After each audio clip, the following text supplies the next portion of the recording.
Hey, everybody. Welcome to a very, very special edition of Takeoff podcast.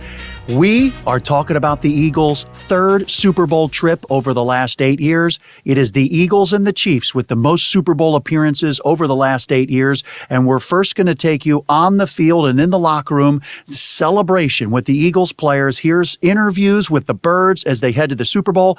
And then a late night podcast with the Hall of Famer Ray Didinger. Enjoy. Saquon, you said this was hard to believe. Do you believe it now? I believe it.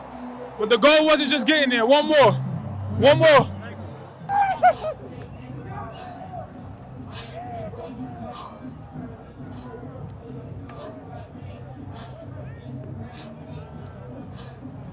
Hey, Nick, how special is it to have the entire family here? It's awesome. We got one more to go. Hey, you're just the third coach. Third coach. Find my family. What do you got? Third coach in NFL history. I don't care about that. To go to 2 Super Bowls. A lot of your former Giants teammates were tweeting during the game about your success in this game. Yeah. How special to be doing this in your first year in Philly. Oh, it's great. I mean, it took 7 years to get there, but all the people in New York are the reason why I'm able to get here, and I'm happy to be here in Philly, and Philly has been nothing but special to me. What are you showing about running backs? We still matter. Here we are again, trying to add up all your statistics. Forced fumbles, fumble recovery. I mean, over a dozen tackles. This defense, how ready was this defense? We're always ready. We're always ready. We're always ready to play our brand of football. How about from a team perspective? Saquon Barkley starts it off with a 60-yard touchdown run. The defense gets a turnover. Special teams getting a turnover. Yeah, all phases came out ready to go, and it's just awesome to see it all come together. How about this crowd? I know you've experienced playoff football the first couple games, but how about for an NFC title game? Yeah, this is wild. This is wild. I've never seen anything like this before. How about your story? How special is it? It's not about me. It's not about me. But It's you're about, going back it's to about, New Orleans. It's about this team. It's about this team and what we can accomplish and what we're about to do. What was the message coming into this game from everybody about this? Play our brand of football. We don't have to do anything special. Congrats. Thank you very much. How about the toughness of this team? You battling, Landon battling, Jalen battling, everybody battling through. That's just what postseason play is about. Next man up, try and do what's best for the team, and everybody's got to chip in and do their thing. And God, this team's got a lot of grit and a lot of fight. Nick Sirianni always says you can't be great without the greatness of others. Does that apply to playing through injuries as well? 100%. You know, offense gets to go out there and play because the defense got to get the ball back to us, and offense ain't putting up this without the defense. So. Number 26, how much did he set the tone? First play. He wasn't getting tackled first play. Wasn't happening. Did he say anything before that play to everybody on the side? No, but we knew. What does it feel like to be going to the Super Bowl and clinching it here at the Link? I got no words. This place is so special. Look at this place. It's rocking. I love this city. And you taking over for a legend, Jason Kelce, and the job you've done. Jason was in this spot several times, won a Super Bowl. How special is it to follow him and basically carry on his legacy? He set the path. I'm just so happy I got drafted here. I couldn't be in a better spot. I love this team. I love this city, and I can't wait to go down to New Orleans and get to play one more time. Congrats to you on going to the Super Bowl. Yeah. You were battling, Cam Jurgens was battling. What does it say about the toughness of this team? Man, it takes everybody. We knew that from the get-go. It's going to take everybody. Super proud of those boys to go out there. Offense, defense, played a great game. Cam battles off. You know, same thing with Steen. I think he did a great job. Makai. It takes everybody on this team. It don't matter who it is. Everybody's got a role. Everybody serves a purpose. So couldn't be more proud of everybody out here. On the first offensive play, Saquon Barkley rips off the 60-yarder. Did Jalen change the play at the line of scrimmage again? No, we reloaded it. We had the same play on. You know, Jalen was all over, you know, whether it was checking plays or getting to a better play versus that look they were giving us. You know, credit to Saquon. He made a great play. Sorry, excuse my language. You're all good. And Jalen Hurts this week, I heard he was locked in all week. What does it say about your quarterback with a brace on his knee battling through? Hey, you know, like I said, everybody knows their role. Everybody's battling. You know, you don't get anything promised in this time of the year with playoffs. You know, everybody's going to do everything they can to win this game, and Jalen's no different. How special is this with your Georgia teammates, the Philly Dogs, to be it's a beautiful feeling. We always talked about how we wanted to win a championship here and how we wanted to do it together. And, we have a beautiful opportunity in front of us. The work still got to be put in. We still got one more game to win. But at the end of the day, we're going to savor this one and get ready for next week. So is it special for you, having experienced this, to see Jalen Carter, Nolan Smith, their development, and now they join you in this quest to win a Super Bowl? Indeed, man. Just seeing everybody together, it almost feels like home. It almost feels like home. And when you have a brotherhood like we do, and we just stick together, it really isn't nobody that could tear us apart. And we just play together. We play with the same intensity that we had in college. And it's just the beautiful feeling when it all comes to fruition. And like I said, the work is not finished. We still got one more game to win, but we're doing all right so far. How incredible was his performance? Saquon comes out from the get-go, 60 yards. Defense gets a turnover. Special teams got a turnover. That was the name of the game, is just getting the ball out.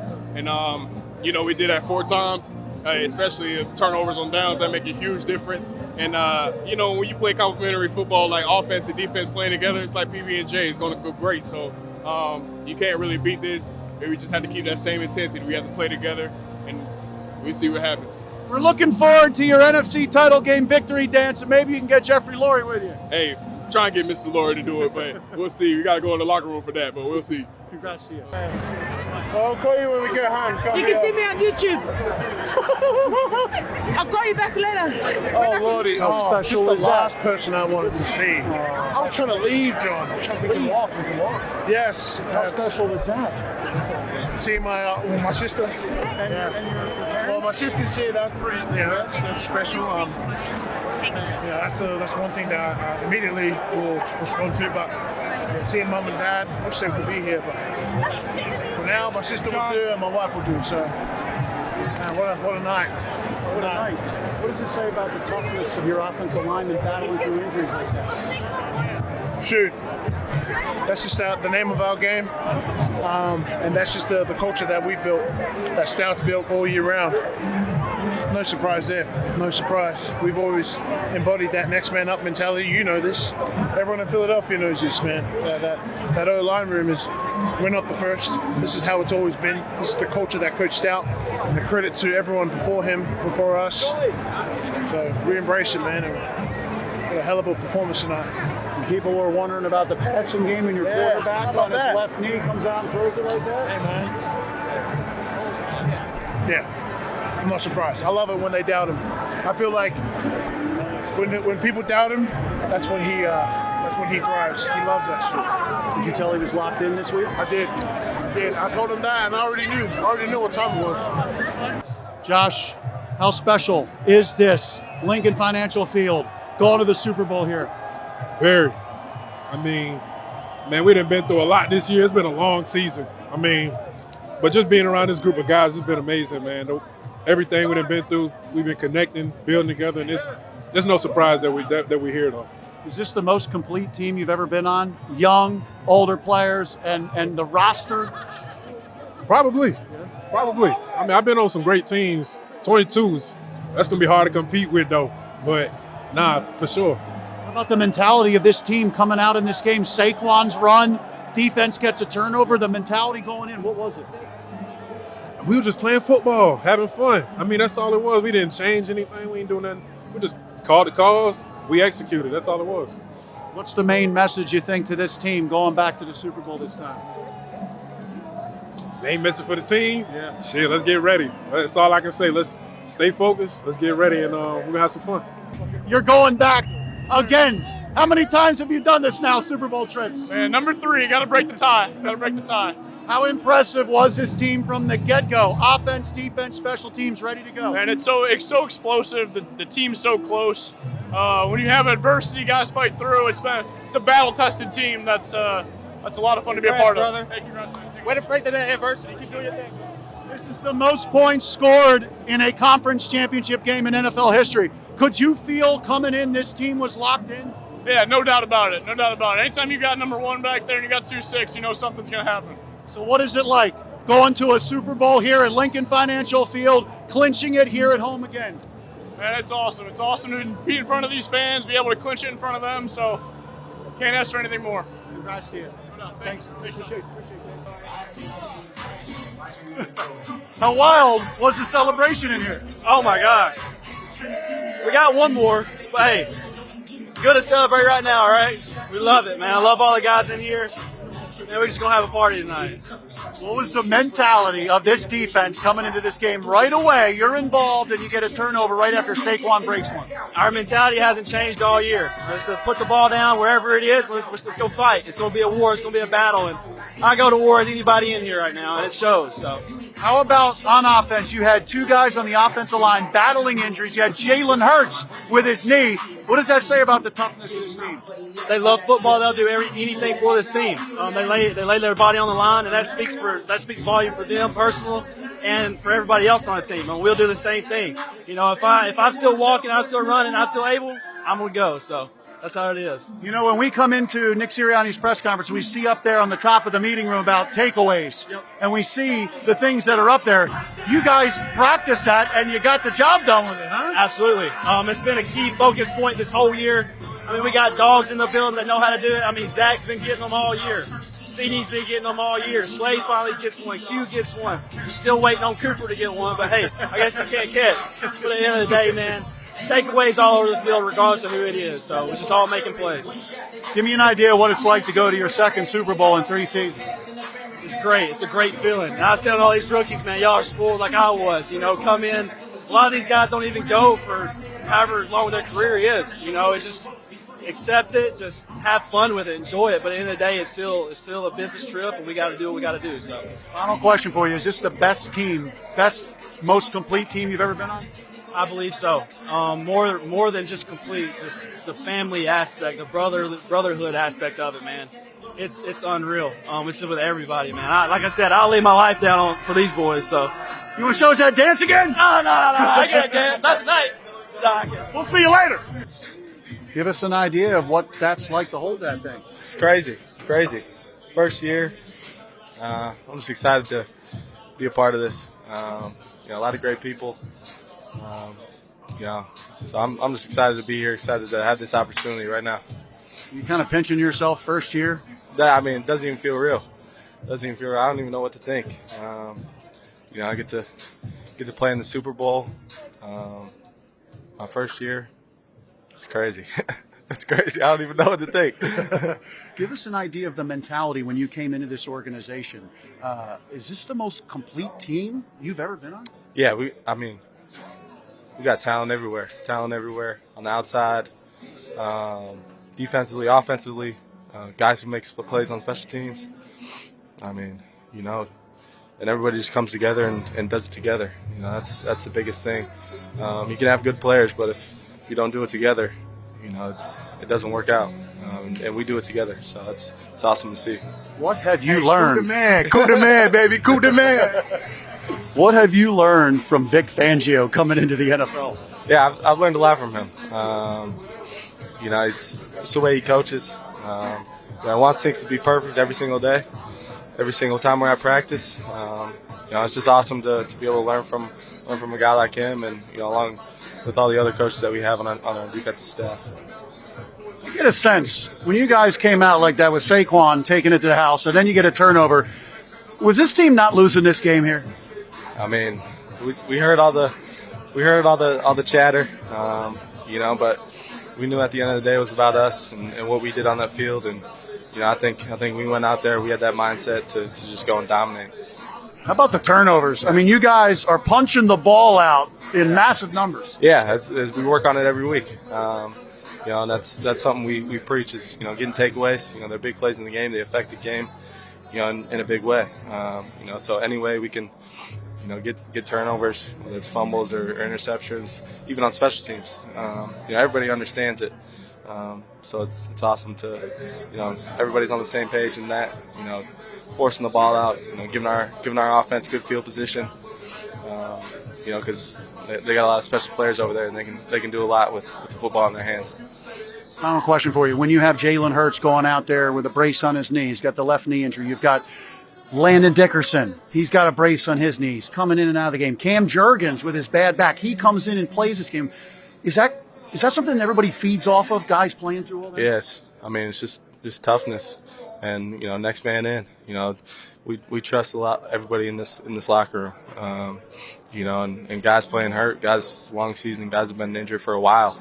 They're just playing through it, fighting through it, because I think this means a lot to everybody. And everybody wants to be a part of it and get out there and play for the man next to you. Congrats. Thank you. Congrats on holding that Thank you. this year in your first year. Wow. Thank you. And now let's welcome in the Hall of Famer, Ray Didinger, to talk about an epic NFC Championship game win for the Eagles. So, Ray, you've been covering Eagles football forever. To score the most points ever in a conference title game and 8 touchdowns and get 4 turnovers, where do you put this game? Where do you rank this NFC Championship win for the Eagles in their playoff history, especially to go to the Super Bowl? Well, it's their most dominant postseason performance ever, for sure. And impressive in just about every way. I mean, all the guys after the game were talking about team win, everybody contributing. And sometimes you just say that for the sake of saying it, and then sometimes it's really true. And I think in this case, it was really true. You were getting big plays from everybody. We're getting big plays from all 3 phases.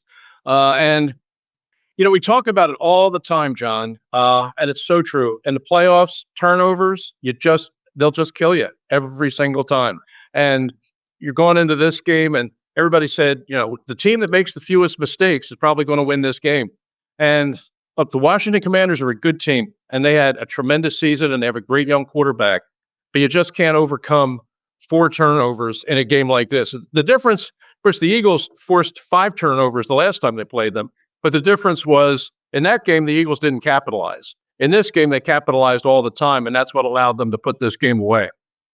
Yeah, and when Saquon Barkley comes out with a 60-yard touchdown again, most in NFL history in a season, and Jalen Hurts checked that play at the line of scrimmage, got them into a better play. He's been doing that for the last 3 home run touchdowns by Saquon. When you do that, then your defense gets the turnovers, and then it is on. How much did they play complimentary football like you were just talking about? Everything was in sync. Yeah, it was. It was. And it wasn't easy. That's the thing. I think people who didn't see the game will look at the score and think, oh, that was an easy win for the Eagles. And it wasn't, really. I mean, they played, that was a hard-hitting game. The Eagles started the game with Landon Dickerson playing center, and then he gets hurt. Tried to play through it and couldn't. Cam Jurgens comes out and plays the second half. There's a lot of shuffling on the offensive line. This was by no means an easy victory. But you get in the postseason, you don't expect them to be easy. You just have to get the job done. And I thought that it was really, really an impressive performance by the Eagles. And Saquon Barkley, adds just another chapter to what is one of the most remarkable seasons that we've ever seen in this town and we've ever seen in the NFL. I mean, it has just been an amazing year by an amazing football player. Yeah, and so you have that Saquon Barkley dimension where he's taken them to the next level. He's a home run hitter, but now the Eagles' passing game is completely revived. If you take away Jalen Hurts throwing the ball away on some plays, which is smarter than taking a sack, smarter than a turnover, he was 20 of 24 to his receivers, tight end, running back. So he's 20 of 24 for 246 yards, no turnovers. Where would you rank this performance from Jalen in the moment against the Commanders to go to the Super Bowl, either this year or the last couple years? Where would you rank it? This was a really good one, especially when he was coming into the game with some serious questions about just how healthy he was and how able he would be to play. I mean, for him to come out and everybody was watching him those first couple series, how's his leg? Can he move? Can he set up the throw? And he came out and took charge. I think one of the things that the Eagles will certainly try to address in these next couple of weeks is figuring out how to deal with the blitz, especially up the middle and through the A-gap. I mean, the Washington team had a lot of success getting pressure straight up the middle on Jalen and forcing him out of the pocket and forcing him into the throwaways you were talking about. And with the Kansas City Chiefs and with Steve Spagnuolo, you're going to get a lot of that. I mean, they're going to try and do that a lot. And the Eagles are going to have to figure out some way to minimize that pressure from the inside because that Washington, the only real success they had defensively today was the success they had on those plays. And, the Eagles have 2 weeks now to sort of mend that fence, but I think they're going to have to address that. But otherwise, I mean, for Jalen Hurts, this was a really, really good performance. And once again, Saquon Barkley made all the big plays. Yeah, so now the Super Bowl matchup is set. The Eagles are 1.5-point underdogs. You've got the Chiefs going for the three-peat. You've got Patrick Mahomes and Jalen Hurts, the two winningest quarterbacks over the last 3 years. What do you think of this matchup, the rematch from 2 years ago? It's a sports writer's delight. I mean, there are a million angles in this one. You didn't even mention maybe the most obvious one, which is Andy Reid. Yeah. The Eagles going up against their old coach in this game for the second time. And it's going to be a great one. I mean, there have been a lot of really great football teams that have come along in the last half century, and none of them were able to do what the Chiefs are trying to do this year, which is win 3 in a row. I mean, it is a monumental feat. And this was a funny year for the Chiefs because there were long stretches of this season where they were just scraping by. I mean, they were winning games close. They weren't playing all that well. If you looked at Patrick Mahomes' statistics, you would have said this was a down year for him. I mean, he didn't even get picked for the Pro Bowl this year. So that's very out of character for Patrick Mahomes. But if you look at it on balance, you see that he is still Patrick Mahomes. In the fourth quarter, when a play has to be made, he makes it. And so, I think it'll help the Eagles and it'll help this coaching staff and these younger players to have been to a Super Bowl before, have had that experience. It's not going to be a first time now. Going back, I think it definitely helps you. But they're going back to take on a team that is certainly now a dynasty and is in position to do something that is unprecedented in the modern era of professional football. And is it a really interesting matchup because, like you said, Patrick Mahomes wasn't even named to the Pro Bowl. You've got the Eagles giving up the fewest points in the playoffs and regular season, around 17 or 18 points, and the Chiefs giving up 19 points for the entire season. So these teams are really winning with defense. And then, of course, Eagles winning with the running attack. And then Patrick, they still throw the ball. They mix in the run, but they're not a dominant offensive team, are they? Until those moments. Yes, that's true. They don't appear to be quite the same offensive team as they were. It's hard when you lose a player like Tyreek Hill, like they did. I mean, he was a big part of just making this offense super explosive. I don't know that they are as explosive now as they were then, but they just make up for it with their efficiency. And there are a lot of people that said Travis Kelce was having a down year by his standards. Yet late in the season and in the playoffs, you saw that he was able to crank up his game and start playing like Travis Kelce again. But I find it just interesting that now this year, and largely due to Saquon Barkley, it sort of puts to bed the idea that you can't run the football and win in the NFL.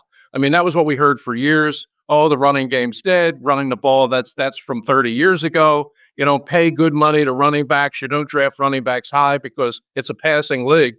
Well, I mean, we've been saying that for a long time, but I think you saw this year that if you take the right running back and you put him in the right offense, it can still be pretty dynamic and also a big play offense at the same time.